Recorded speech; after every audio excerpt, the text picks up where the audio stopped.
আমরা এখানে একটু তো বলতে দে দাদাকে। বলো স্টার্ট স্টার্ট স্টার্ট। বল বল বল। না না না না তুই বল তারপর বলছি। প্রথম ঘটনাটা হচ্ছে আমরা ছিলাম রামায়ণ শুনছিলাম, সেখানে দাদা আমাদের লোক দেখিয়ে বাড়িতে বাইরে ডেকে নিয়ে আসলাম। সেখান থেকে আমরা দাদার সাথে চক কিনতে বেরিয়েছিলাম। বাকিটা দাদা।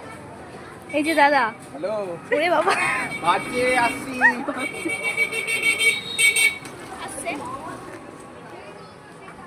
হ্যালো গাইস, আমরা কি বলে বনগাঁর স্টেশন পর্যন্ত ঘুরে আসলাম। ওখানে চপের দোকান পেলাম না, কোথাও খাবার পেলাম না। এখানে এসে খাবার পেলাম অ্যাট লাস্ট, এতক্ষণ ঘুরে ঘুরে। আর তার মধ্যে দাদার বাজেট 100 টাকা, তার মধ্যে 10 তার টাকা মধ্যে 10 টাকা 10 খাই টাকা। দিয়েছে কুকুরকে। এখানে আমাদের টোটো ভাড়া ছিল।